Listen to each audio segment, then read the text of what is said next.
for American Indian Relations. Guest host Christine McDonald talks to people about important things affecting the city's Native communities. Minneapolis Air dives into topics like public safety, public health, elections, and so much more. Tune in to Minneapolis Air on Native Roots Radio from 5 to 6 p.m. on the second Wednesday of every month, right here on AM 950. Four Sisters Farmers Market is more than a place to shop for delicious organic food. It's a celebration of Indigenous culture, food sovereignty, and community. Now in its 11th season, the market offers healthy, affordable, culturally appropriate local foods every Thursday from 11 to 3. Located on the American Indian Cultural Corridor off Franklin Avenue, Four Sisters Farmers Market is a project of NAGD. Every Thursday now through October, discover more about Four Sisters Farmers Market by visiting nagd.org. Hey, it's Robert Pilot from Native Roots Radio. The Minnesota State Fair is packed with 12 days of fun with food, rides, animals, shows, and much, much more. And right in the middle of it all, you'll find Indigenous voices making an impact. Seat the common table for lessons in Indigenous food justice. Visit with Native authors and watch drum groups. Plus, stop by the Native Roots Trading Post back at the West End Market. Tickets are just $17 through August 20th at mnstatefair.org.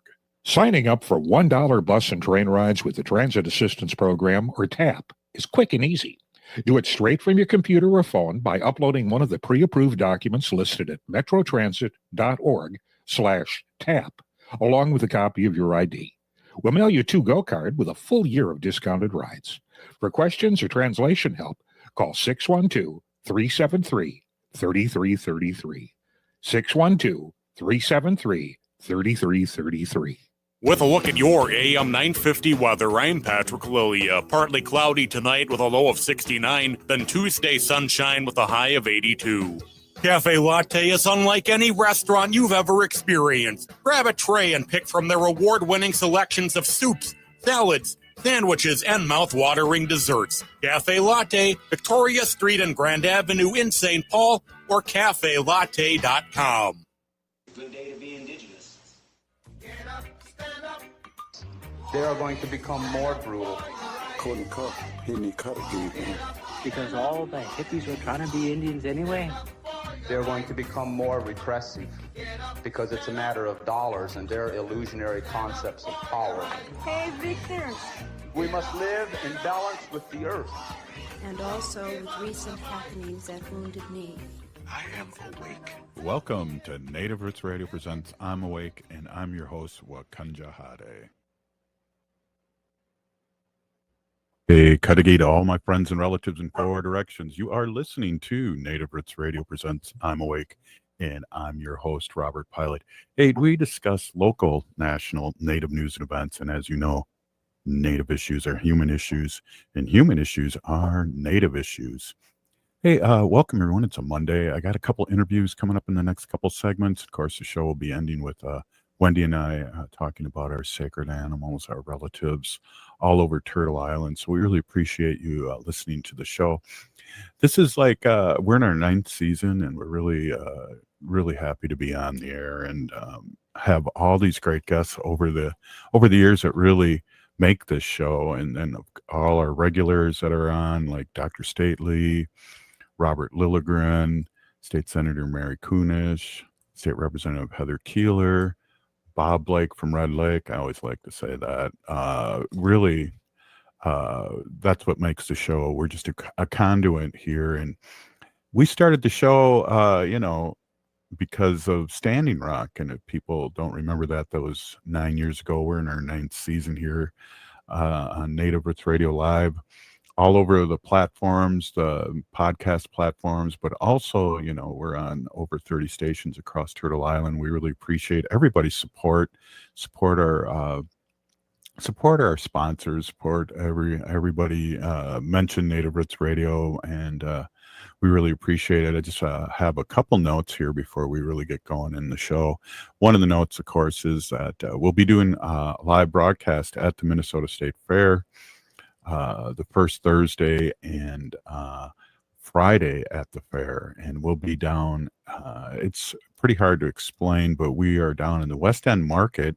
And if you look up, if you've ever been at State Fair, it's across from, It's north of where all the rides are, the Midway, and it's north there. And then we also are right by a big, like, what are they? Not windmills, but a windmill. And so look for that, and then you can find us. We'll be talking about that more often. Yeah, I also want to mention today, too, August 11th, 1978. So that's quite a few years ago, but not that long ago. I was a junior in high school then. So we talk about history and things like that on Native Roots Radio.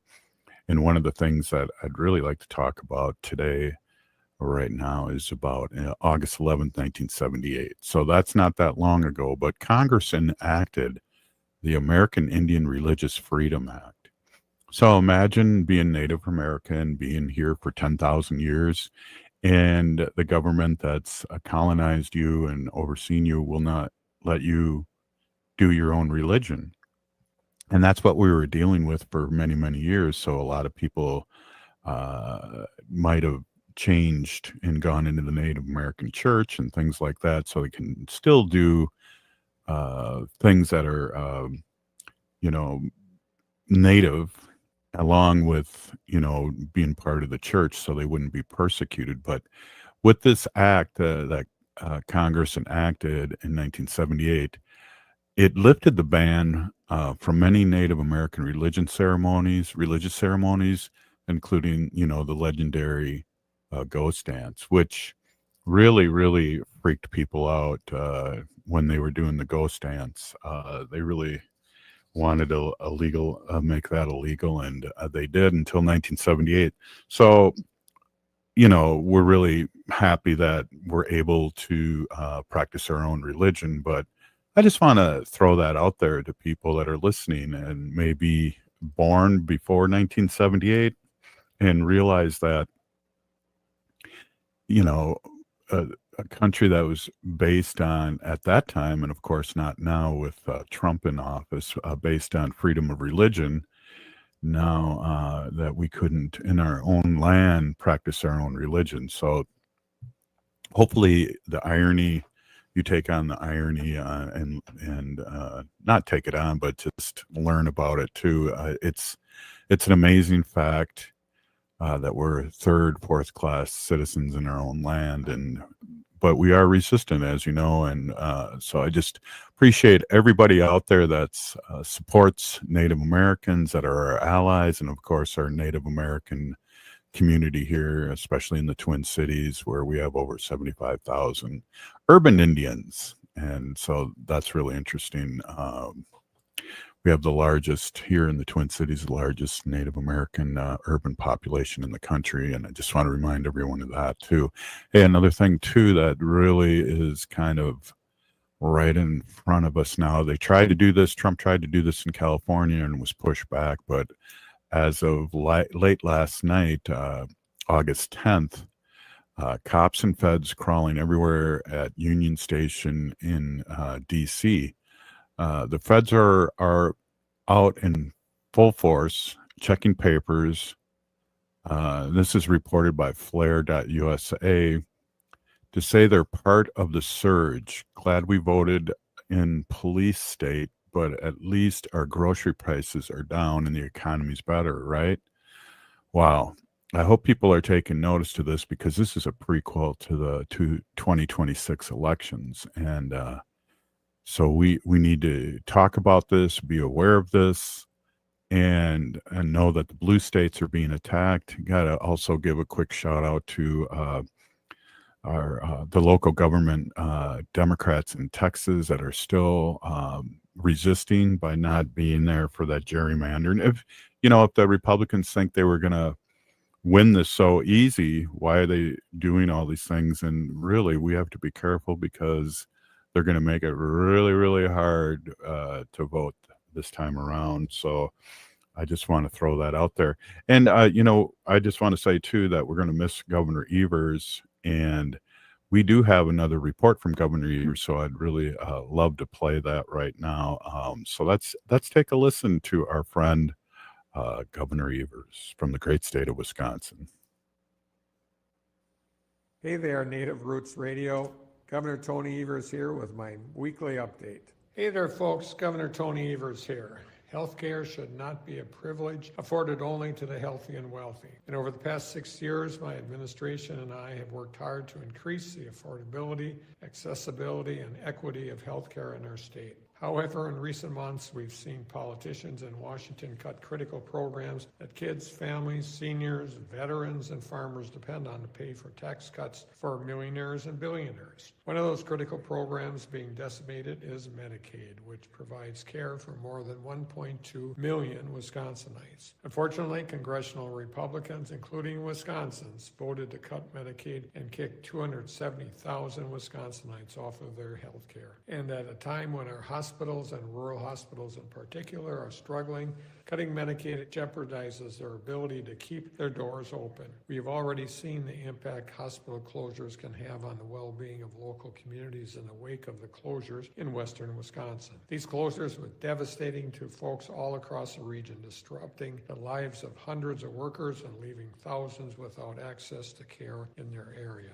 Now the Trump administration has made expanding Medicaid more difficult and less advantageous for states. While the feds are hell-bent on stripping healthcare access to afford egregious tax cuts for the wealthiest among us, I'm proud to have worked hard on a budget that supports access to healthcare, most especially in our rural communities. This includes over $1.1 billion to support healthcare access, especially in rural communities, continuing critical funding for Badger Care, providing increased funding for free and charitable clinics, and more. But our work doesn't end here, folks, and as we look ahead, my administration and I will keep working to defend access to quality, affordable healthcare, bolster our healthcare workforce, and ensure Wisconsinites have the resources they need to access care quicker and closer to home. Thank you. Thanks for listening. Back to you, Robert, and Native Roots Radio. Hey, thank you, Governor Evers, for the great updates. We're going to miss these. Really appreciate you. Hey, this is Native Roots Radio, and we'll be right back after this short break. Please stay with us. After 20 years of service, the Metro Blue line is ready for essential improvements. A multi-year transformation is on the way, bringing a better, smoother Blue line experience. Renew the Blue will preserve and protect a critical piece of our infrastructure investment, helping it remain a safe, reliable, and affordable transit option for many years to come. Learn more about Renew the Blue at metrotransit.org/renew-the-blue. Metro Transit, Renew the Blue. Hey, this is Robert Pilot. The Minnesota State Fair is more than food on a stick. It's a chance to celebrate Native culture and voices. On August 25th, hear the Red Lake Singers and Emizaska Drum Group during Mental Health Awareness at Dan Patch Park. On August 27th, meet Native authors like Roxanne B2B Nokwe Gold and Stacy Lola Druyard, and visit the Common Table and learn how Indigenous foodways are shaping Minnesota's future. Get your State Fair tickets now at mnstatefair.org. Minnesotans age 65 plus might qualify for Health Partners Minnesota Senior Health Options. The easy all-in-one plan includes personal support, coverage for medical, prescription drugs, and dental, plus many extra benefits. Eligibility information is available at healthpartners.com/oneplan. Health Partners is a health plan that contracts with both Medicare and the Minnesota Medical Assistance Medicaid program to provide benefits of both programs to enrollees. Enrollment in Health Partners depends on contract renewal. Four Sisters Farmers Market is more than a place to shop for delicious organic food. It's a celebration of Indigenous culture, food sovereignty, and community. Now in its 11th season, the market offers healthy, affordable, culturally appropriate local foods every Thursday from 11 to 3. Located on the American Indian Cultural Corridor off Franklin Avenue, Four Sisters Farmers Market is a project of NAGTI. Every Thursday now through October, discover more about Four Sisters Farmers Market by visiting nagti.org. Oh, this is Dallas Goldtooth, and you're listening to the Native Roots Radio. Hoka, hicha, wecha. Welcome back to Native Roots Radio presents I'm Awake, and this is Robert Pilot. Hey, welcome back to Native Roots Radio presents I'm Awake, and I'm here at the Four Sisters Market here in Minneapolis on Franklin Avenue, the Native Corridor here in the Twin Cities, and I have an artist here, an author here, and I want her to introduce herself in a good way, and really appreciate you being on Native Roots Radio. Doja, hello everybody. My name is Marika Moss. I am proudly Afro-Indigenous. I'm Black on my father's side, and on my mother's side, I'm an enrolled member of the Mandan, Hidatsa, and Arikara Nation, and I am the co-owner and founder of Mishkiki Studios.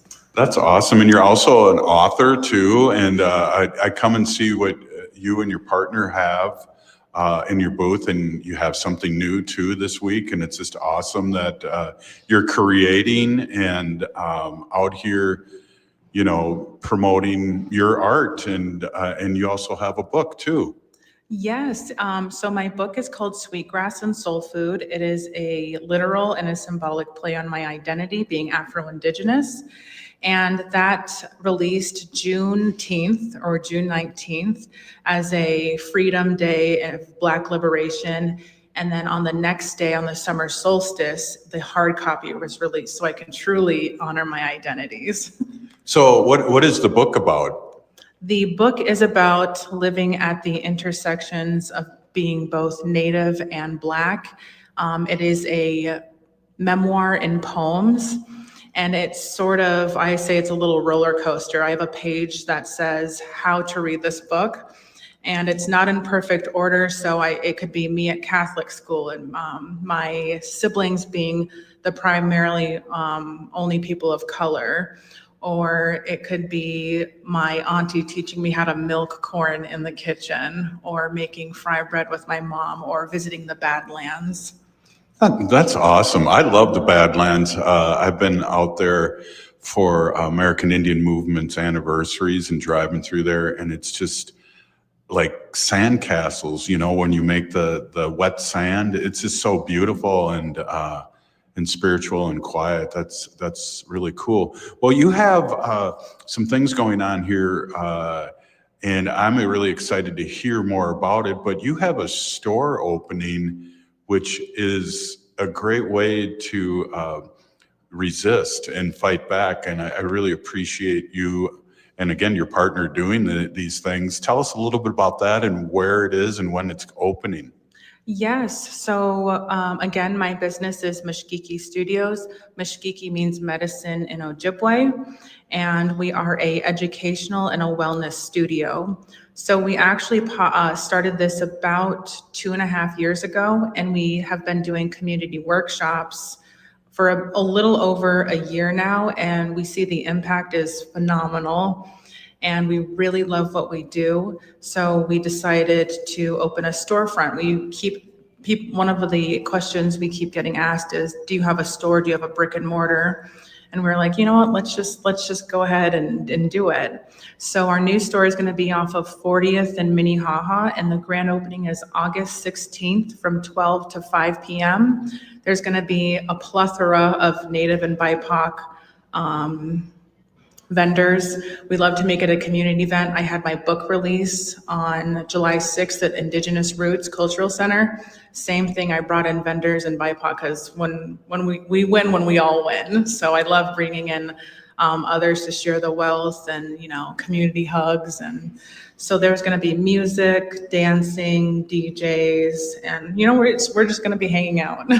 Wow, that sounds great. Everyone get that on your calendar. It's August 16th from noon to 5, did you say? Yes. I do listen. That's crazy. I do listen to the show too as it's going on. Hey, so let's talk a little bit about some of the things you have there now. Of course, we have your book of poems about your history, and you know that's amazing too. I'm an adoptee, so we have some parallel things about, you know, being part of the community and not being part of the community. Are we who we are? But when it all comes to fruition, we are Native and we were born Native, so there is no question. Agreed. Fully agreed. So I was teaching American Indian education. My background is in Native American and Indigenous studies. And I toppled that on with a law degree. So I really like to teach Native American history as it relates to policy, historical, and contemporaneously. So, and when I say Mushkiki Studios is a wellness studio and we're very intersectional, I definitely mean it with all of my heart. So, my mom was adopted 20 years after ICWA was implemented. So she always tells me, I grew up against federal policy. And I was like, yes, Margaret, yes. But her story helped me do what I did. She's a phenomenal human being. I just love her with all of my heart. She's the first and only American Indian to hold both a PhD and a JD. So she was definitely an act to follow. So everything that I've done, I've learned through her, and my father is a social worker, so he's got my advocacy and my social justice blood in me. So I've really had phenomenal role models to keep me going. And where did you grow up? I've lived across 13 different states, and that is, again, due to my mom being a rock star. So I was actually born in Albuquerque, Texas, Minnesota, Colorado, New York, like 3 different New York City, New York State, oh my goodness, Washington State. And I know I'm missing a lot of other ones, but that's just been my mom upgrading herself. Connecticut was one. She worked at the Yale School of Nursing for a period of time and got their DNP program up, and she recruited like the Chief Justice of like the Mohegan tribe. When I tell you this woman is awesome, she is awesome. We would probably have to get you and her on a show, because that would be awesome. And she's probably very humble about her achievements. So it'd be good to have you both on. Yes, she is extraordinarily humble about it. So I have to blow her head up about it periodically. But yeah, those were my role models, and my book and my journal are my heart on my sleeve. I'm very vulnerable, but the impact of my book has already, I can see it. I've been getting DMs and emails about people saying, I'm 47 years old, I'm Choctaw and Black, and I've seen myself in these pages, and you've inspired me to really live my whole identities. And as a former teacher, or I guess as a teacher still, that really hits home to me, internalizing the Afro-Indigenous in all parts of you. So where can we get the book? I know your store will have it, but is it on Amazon or any of those places? Yeah, so it's available in Barnes & Noble, both in stores and online, specifically at the Mall of America, Barnes & Noble. I shoehorned my way in there. It'll be at Birch Bark Books. I will actually be at the Native Authors Book Fair Tuesday, August 12th. I'll be on a book panel, and again, Birch Bark will be there. Some local Native authors, Marie Rendon, I believe, I don't know how to say it, Purpridge Center for the Arts or something like that. But I'll be there, and I started this honestly as a personal project, but it's really taken me off. Like, I'll be at Native Star Boutique in San Diego at the end of the month. You're a rock star here, and we've said hi to each other, and like I said, your partners made me some boxes for our store, and I have no idea who I'm talking to until right now. This is pretty amazing. Writing a book and having people respond to it, I think, is the most beautiful thing, because you kind of write it for yourself. And then when other people respond to it, that's like icing on the cake. That's amazing. Yes, when I pressed send on the final manuscript, I think I threw my phone across the room because I was so horrified. I was like, oh my gosh, now everybody's going to know my business. But the entire point of that was for everyone to know my business, to help them out. It's truly you're not alone in your journey, and you can meet yourself anywhere. You're exactly where you're supposed to be. And what Theo says, my partner with Mushkiki Studios, is it's never too late to come home. And I fully agree with that. I'm getting really emotional here, and I'm going to have to read your book, and we'll have to talk afterwards about getting it out to the state fair, because we sell a lot of books out there. Wow. I am just so really thrilled to have you on, and we got to do this again and do a half a show. I know it's we're kind of here at the market, chilling out here in Native American Development, Community Development Institute's newly painted office. But I got one minute left. Could you please give the dates and the time again for your grand opening? Yes, our grand opening will be August 16th, next Saturday, from 12 to 5 p.m. at specifically 3966 Minnehaha Avenue in Minneapolis. Thank you so much for coming on. And again, we have to do this again. I'm like blown away. I'm like, I didn't realize who I was interviewing until just now. So, hey, this is Native Roots Radio, and we'll be back after this short break. Stay with us. Greg Bakken here. Like you, I love good, fresh, delicious food. So I want to tell you about this treasure in Roseville called Mavericks Real Roast Beef. Mavericks has the best roast beef sandwiches I've ever had. Made fresh every order. Add fries or onion rings dropped in the fryer when ordered, and you have a winning combination. Mavericks Real Roast Beef has a lot more than roast beef, so check out their website, mavericksbeef.com, or check out their restaurant on Lexington in Roseville. When was the last time you had your roof inspected for extreme weather and hail damage?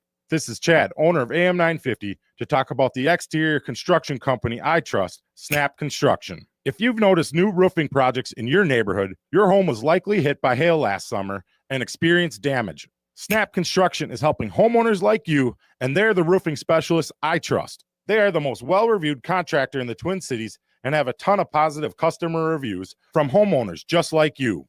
Even better, Snap Construction's installations are backed by a lifetime warranty, so you know you're dealing with a qualified roofing expert. You want to work with a company that will be here for a long time after the work is done. Snap Construction has handled thousands of claims and will help you through the process. Do yourself a favor and get a free roofing inspection so you have the facts and peace of mind you deserve. Call Snap Construction today at 612-333-SNAP, 612-333-SNAP, or visit snapconstruction.com. Hey, it's Mitch, owner of Junk Masters, your local independently owned junk removal team. We are not a franchise, and that means personalized service you can count on. Spring's a season for cleaning out the things you're ready to let go of. Whether it's one item or a full property cleanout, we handle it all, residential or commercial. You just show us what goes. With same-day service, upfront, no-obligation pricing, and a landfill diversion program that prioritizes donating, recycling, and reuse. Visit junkmastersmn.com to learn more. Hey, this is Patrick for Zero Res. Did you know that August is Pet Appreciation Month? Zero Res is safe for all pets with no harsh soaps or chemicals in their cleaning products. If you have a pet like I do, you know they like to leave little bits of themselves around the house, whether that's fur or dander or worse, and you should call My Cleaning Heroes at Zero Res to get things back in shape in your house. Carpet, tile, hardwood, rugs, upholstery, air ducts, every surface in your home can be Zero Resified. If you haven't tried out Zero Res or it's been months since your last deep clean, then now is the time to call. Right now you can get your entire home Zero Resified from Minnesota's ultimate carpet cleaner and get 3 rooms of carpet clean starting at just $149. Take 15% off pet odor treatments and 50% off an air duct cleaning. Schedule your appointment today at ZeroResMinnesota.com or call 9520-RES and ask for the AM 950 special. Back order forward spells the same. Zero Res. Hey, it's Robert Pilot from Native Roots Radio. Native culture is alive and thriving at the Minnesota State Fair. The Native Roots Trading Post is back at the West End Market where you can support Indigenous artists and makers. And don't miss the Native Pride dancers performing on the Summit stage at the Bazaar August 31st and September 1st. From music and art to food and storytelling, Native culture is everywhere at the State Fair. Tickets are just $17 through August 20th at mnstatefair.org. With a look at your AM 950 weather, I'm Patrick Lilia. Partly cloudy tonight with a low of 69, then Tuesday sunshine with a high of 82. Cafe Latte is unlike any restaurant you've ever experienced. Grab a tray and pick from their award-winning selections of soups, salads, sandwiches, and mouth-watering desserts. Cafe Latte, Victoria Street and Grand Avenue in St. Paul, or cafelatte.com. Annie, and I'm Lieutenant Governor Peggy Flanagan, and you are listening to Native Roots Radio. Welcome back to Native Roots Radio Presents I'm Awake, and this is Robert Pilot. Hey, welcome back to Native Roots Radio Presents I'm Awake, and I'm your host, Robert Pilot. Hey, I'm at Native American Community Development Institute here, and I am talking to somebody that's really got a lot of information for us here, and I want you to introduce yourself in a good way. Anin Kinawea. My name is M. Matson Brady. I am Sault Ste. Marie Ojibwe, and I'm here to talk about our resource directory. Probably about 10 years ago, NACD developed a resource directory for all the Native and Native-facing businesses and organizations, and we decided it was time for a new one. So last year, we launched our digital version. Anyone can submit who is a Native organization or who is a Native serving organization or business. And this year we finally got our print version done. So it is a very beautiful designed book that helps folks get connected with resources and businesses in the area. And we love the cover because it is by Jonathan Thunder. So even just grabbing one for a piece of artwork is worthwhile. That's crazy because I was going to ask you who you did. You must have done interviews before because you're kind of interviewing yourself. Oh, wow. Oh, yeah, I'm not new to the game. Right on. So, yeah, let's talk about him and talk about how this came about. And of course, the need is out there. And the last one I heard was, 2014? Yeah, 2014. So some of the orgs and businesses weren't even still functioning. Some of the information was inaccurate.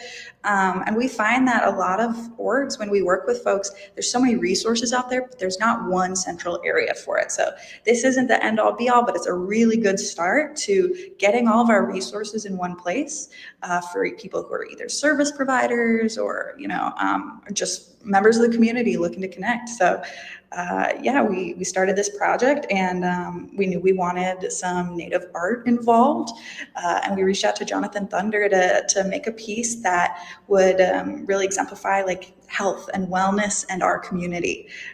So my favorite is this little lacrosse playing turtle on it. We're printing out stickers as well soon by the end of the month, and we're doing a resource directory launch at the Indian Center at the end of the month. So I'll give out stickers with this little lacrosse playing turtle. So you talked about the website too. So one of the things is we have listeners from all over Turtle Island. How can people access that? Because that's really, really interesting. Not only the QR code, but our listeners out there. Yeah, anyone can go to nacd.org/directory and find our filterable, searchable directory. We worked really hard to make sure that this was easy to navigate as well as evergreen, because we know the second we print something, it's out of date. So we're hoping to send people to the online version as well, so that even if you're not physically here or even further up north in more rural areas, you still have access to this information. Well, let's have some fun with this right now, and we'll go back to the seriousness. But let's open it up and just use an example of just open up the book and who you got in there, so people out there listening can know what you're talking about, and a great example. And you have different categories and things like that. Do you have one off the top of your head that you want to just give an overview on? Yeah, for example, we have education. So not only do we have things available for youth or who are in traditional schools like Anishinaabe Academy, but we have things like the Cultural Center at the U of M, or even things that are lifelong learning. We have things like, let's see here. There's a group that does Indigenous curriculum consulting. As a lot of people know, Indigenous curriculum is required by the state of Minnesota, but there's not a whole lot of resources for it. So it kind of is the whole gamut of anything you could utilize for education. And we developed these categories based on, let's see here. It was the First Nations perspective of health and wellness. We utilized that because we found that a lot of these categories and a lot of these organizations fit multiple categories. And we didn't want to just divide based on maybe more traditional things. So we have community, cultural, economic, education, family, holistic health, land and water, nations, shelter, social, and emergency support. Wow, that covers a lot. What are some of the challenges that you had in help, or you designed this and this was your baby, right? A little bit, yeah. I didn't do the graphic design. We have a partner, St. Paul Media, who worked with us on this. But I did a lot of the organization, and I think the hardest thing was trying to categorize these orgs because, like I said, a lot of folks do a lot of things. So trying to decide whether they'd fit more in education or family, if they were more cultural or community, because on the website they're allowed to click as many things that they think their services provide.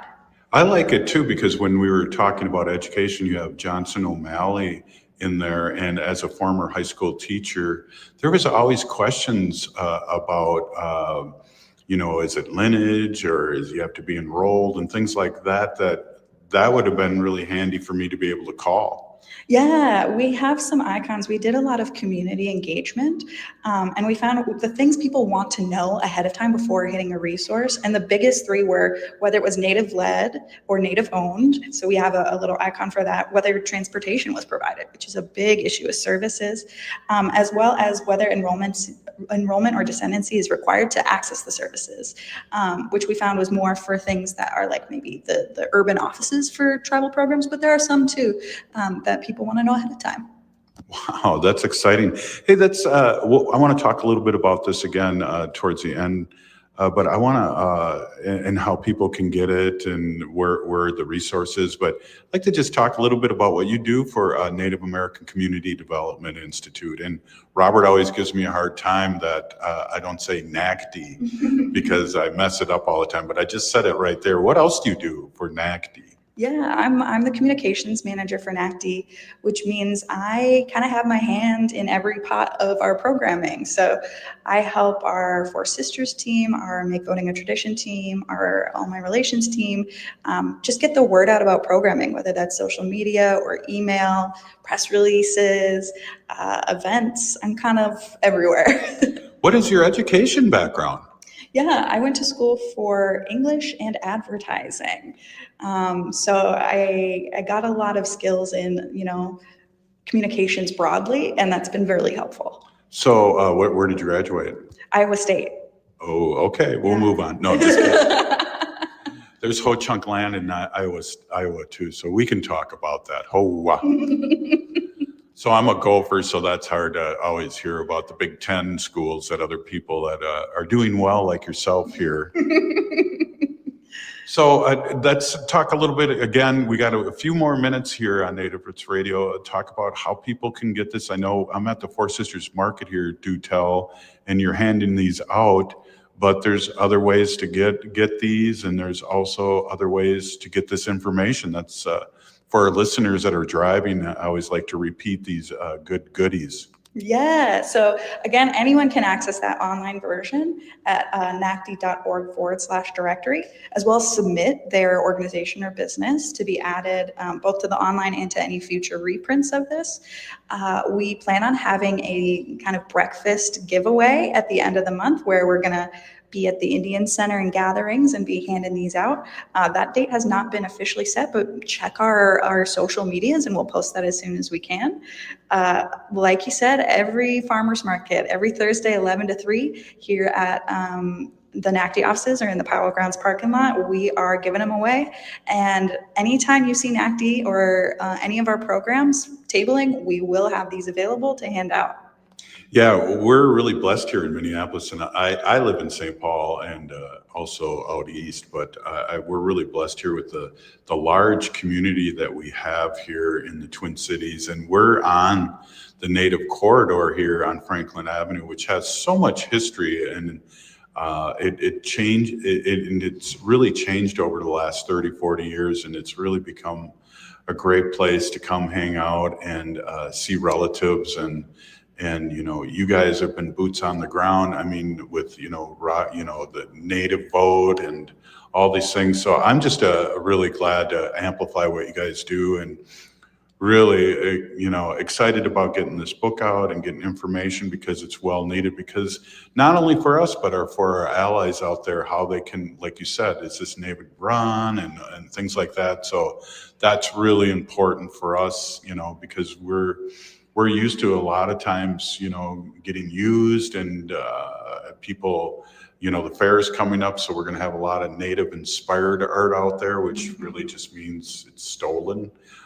So it's great to have our allies be able to check it out. So I got a minute left here. What else would you like people that are listening to know about NACD or your great directory here?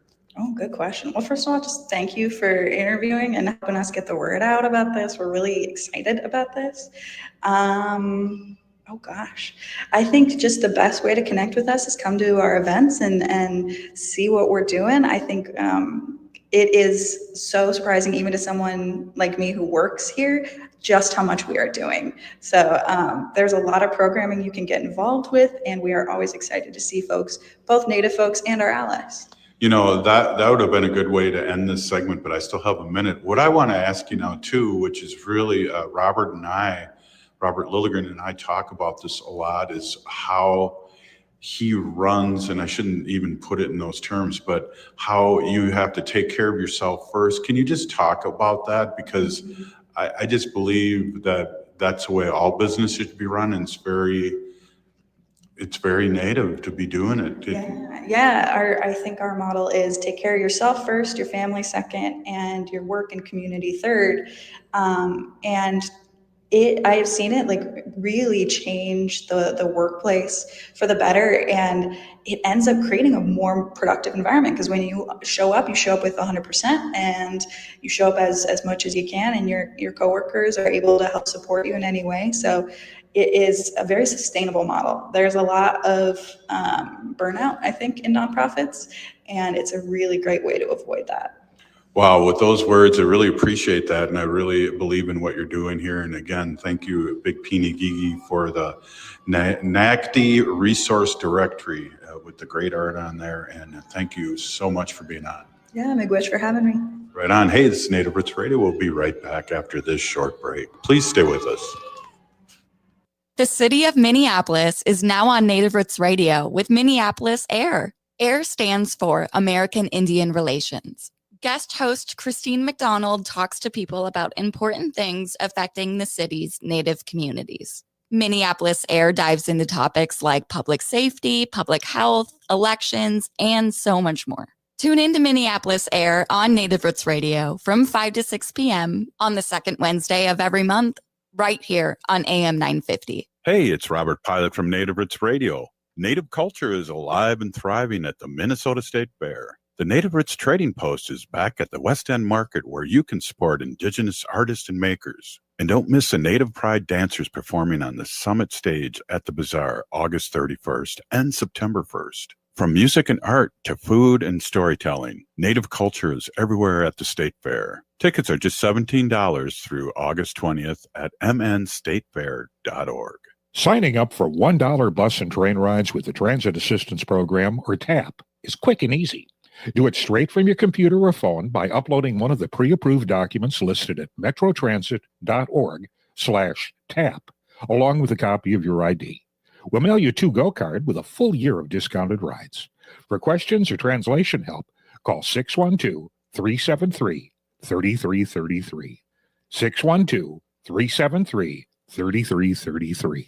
Four Sisters Farmers Market is more than a place to shop for delicious organic food. It's a celebration of Indigenous culture, food sovereignty, and community. Now in its 11th season, the market offers healthy, affordable, culturally appropriate local foods every Thursday from 11 to 3. Located on the American Indian Cultural Corridor off Franklin Avenue, Four Sisters Farmers Market is a project of NACD. Every Thursday now through October, discover more about Four Sisters Farmers Market by visiting nacd.org.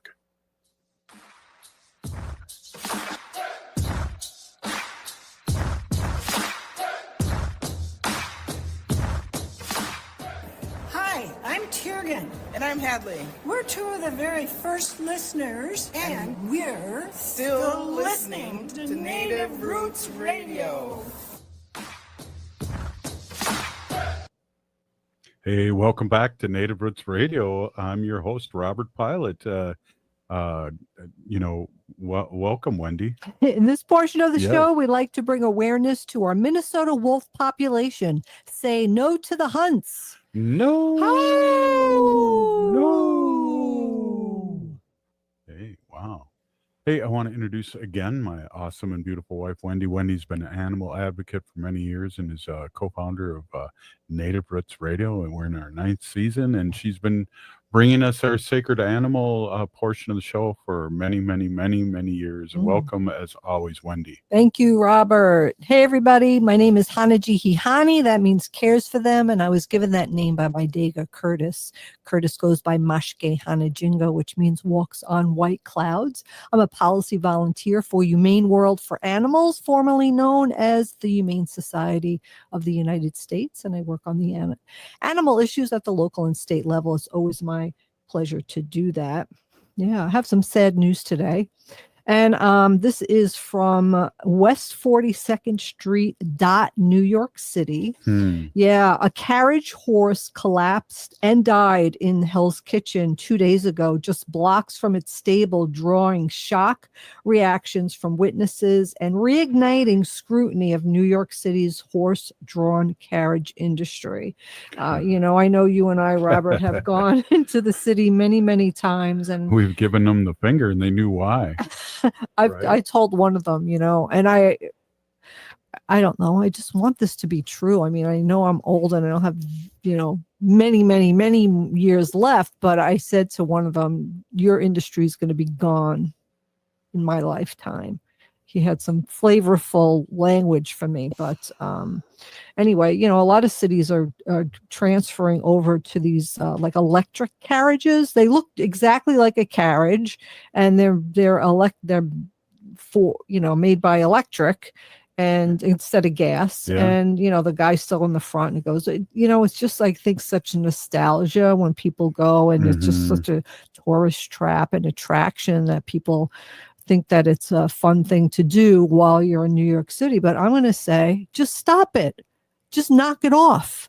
Well, knock it off. They have it in Stillwater too, still, don't Yeah, they? In they have Minnesota? it around towns. Yeah. A lot of cities have banned it and have switched over to these electric carriages. I'd like to see that. Yeah, but the horse, she was 15-year-old mare named Lady. She was heading back from Central Park to Clinton Stables on West 52nd Street when she stumbled and fell near the corner of West 51st Street and 11th Avenue. According to the NYPD, officers responded to a 911 call at approximately 2:28 p.m., reporting a horse in distress near West 51st Street and 11th Avenue within the Midtown North Precinct. When they arrived, police found the horse attached to the carriage lying on the ground.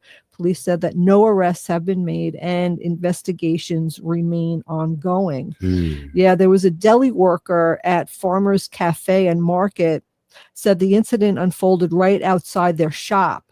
Yeah, the horse was walking normally until it started turning right onto West 51st Street from 11th Avenue. He told this West 42nd Street, New York City. It then appeared to shake, jump, and then fell down on its right side. The carriage driver was by himself, and he jumped down to the street and was asking us for help, but we didn't know what to do, the guy said. I mean, he's a deli worker. What does he know what to do? What do I know? Anybody, right? Additional workers from Clinton Stables arrived with a trailer, but a lady had already died. They tried to load the deceased horse into the trailer right away, but the police stopped them, the witness said. Christina Hansen, a veteran carriage driver and TWU Local 100 shop steward, said the industry was saddened to announce the death of Lady, describing the 15-year-old standard bred cross, that's a kind of horse she was, as a recent arrival who began work in June after passing a complete physical with no abnormalities. 15 years old, though. I know. And why do they keep bringing that up? Exactly. I don't know. Are they just acting as if it's like an old horse or something? I don't know. Well, listen to what she said. I'm glad you brought that out. This is what the woman said. The veteran carriage driver from the stable said, lady was walking home to her stable from Central Park when she suddenly died. Hansen said, adding that sudden, unexpected deaths occur in both humans and animals. Yeah, exactly. I'm not pulling a carriage around in the 99-degree weather with you very carbon much. Monoxide cars and traffic and beeping. And she said the industry is insisting on a full necropsy by a board certified pathologist at a university to determine the cause. Listen to this though. Council member Eric Botcher, who arrived at the scene, called Lady's collapse yet another example of needless death on the streets of New York and urged swift passage of Ryder's Law, a bill he co-sponsored that would phase out city horse-drawn carriage industry by 2026. He says no amount of regulation and rules will be enough because there's a structural problem where you have horses pulling tourist carriage through midtown traffic, Botcher told West 42nd Street. Quote, cities all over the world have already made the change, and we need to do it now before another horse dies. Amen. Jesus. Definitely. And listen to this. Adita Bernkrant, executive director of the animal rights group New York Class, condemned the incident as part of a horrifying repeated pattern of cruelty that the city continues to allow. She accused city leaders of blocking reform efforts and ignoring public opinion, noting that 71% of New Yorkers support a ban. Bernkrant called for an immediate hearing on Ryder's Law, saying it is the only morally acceptable path towards the end of this ongoing city-sanctioned abuse once and for all. Lady's death comes just weeks after a Manhattan jury found carriage driver Ian McKever not guilty of animal cruelty charges in 2022 collapse of Ryder, another carriage horse who later died and was found to have cancer. That 5-day trial, this was a 5-day trial, centered on whether McKeever had overdriven Ryder and failed to provide proper sustenance on a sweltering August day in Hell's Kitchen. Come on. Yeah, jurors acquitted McKeever in under an hour following emotional testimony, conflicting expert opinions, and scrutiny of veterinary records. The case renewed debate over the safety and oversight of the city's carriage horses, and critics and defenders alike pointing to systemic issues in regulation. Staff from the Clinton stables were eventually allowed to remove the horse from the street. They moved the deceased horse into a trailer before taking it back to the stables a block away. And we will update the story as more information comes available. So we're going to follow this and see what happens. Let's definitely follow this. This is a horrible thing. And, I was just like kind of curious to be like, how many dogs, how many horses, carriage drawn horses who draw carriages die in New York City, and they said 1 to 3 deaths a year. But here's the thing: after such incidents, legislation is often proposed, right? Such as replacing horses with electric carriages. But they said that there's lack of transparency and record keeping, so it's really hard to find out what the true number of how many horses die. That's traumatic as hell. And thanks for your update, Wendy. This is Native Roots Radio. We'll see you tomorrow. Thanks again for all you do.